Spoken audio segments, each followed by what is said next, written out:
Form कैसे भरें? आइए जानते हैं फॉर्म नंबर 15G किस तरह से भरते हैं।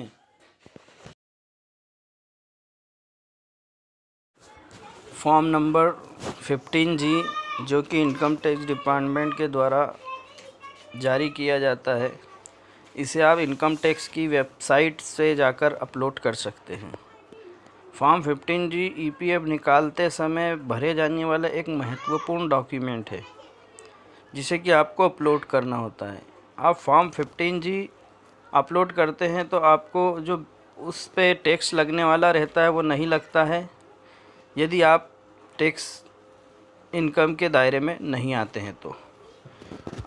इसे अच्छे से भरने के लिए आप मेरे द्वारा भरा गया फॉर्म अच्छे से देख सकते हैं, क्योंकि मैंने भी जब पहली बार 15G भर के अपलोड किया था तो मेरा रिजेक्ट हो गया था PF का पेमेंट।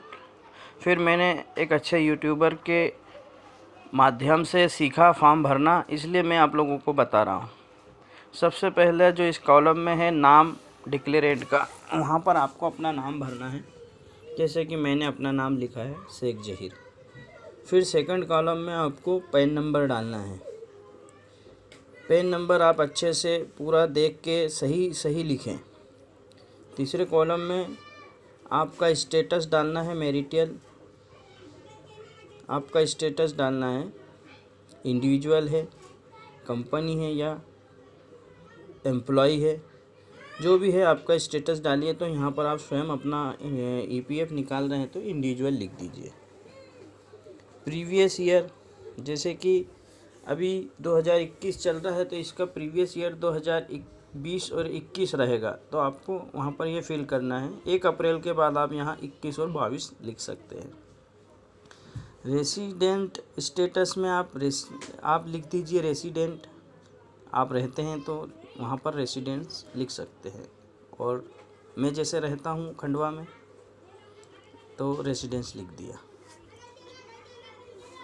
आपको यहाँ पर छठे कॉलम में आपका फ्लैट का नंबर लिखना है, या आपको आपका ब्लॉक नंबर लिखना है या डोर नंबर लिखना है, जो भी है आपका पूरा एड्रेस आप लिख सकते हैं। जैसे 7th में भी आपको आपकी प्रीमाइसिस का नाम लिखना है, कौन से रोड पे रहते हैं, एरिया क्या है आपका, फिर आप कौन सी सिटी में रहते हैं, कौन से स्टेट में रहते हैं, पिन नंबर। 13वें कॉलम में आपको आपका ईमेल ID डालना है। 14वें नंबर पे आपको आपका टेलीफ़ोन नंबर लिखना है, या फिर आप आपका मोबाइल नंबर भी उसमें डाल सकते हैं। 15 पॉइंट लिखा है कि आप ने कोई इनकम टैक्स रिटर्न फाइल किया है, यदि किया है तो यस और नहीं किया है तो नो। तो आपने यदि किया है तो यस कीजिए और कब किया है वो डिटेल उसमें पूरी डालिए, और यदि नहीं किया है तो नो पर टिक कर दीजिए। फिर आप जितना अमाउंट PF डिपार्टमेंट से निकाल रहे हैं उसका पूरा टोटल करके यहाँ लिख दीजिए। इसके बाद आप अपनी समस्त स्रोतों से जो जहाँ से आपको इनकम होती है, आय प्राप्त होती है, आप वहाँ उसका पूरा ब्यौरा लिख दीजिए कि आपको साल भर में कितनी आय प्राप्त होती है। 18वें नंबर पर है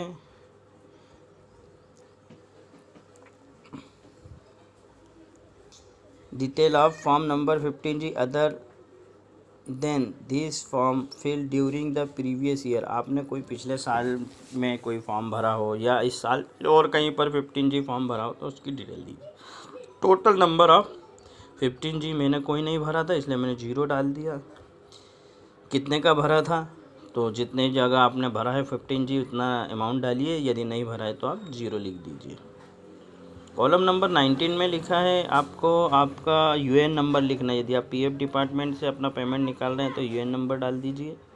यदि आप FD निकाल रहे हैं तो FD का नंबर डाल दीजिए, और कहीं से निकाल रहे हैं तो उसका अकाउंट नंबर लिख दीजिए। नेचर में लिखना है आप PF विड्रॉल कर रहे हैं इसलिए आप PF विड्रॉल लिख दीजिए। यदि आप FD का पैसा निकालना चाहते हैं तो FD विड्रॉल लिख दीजिए।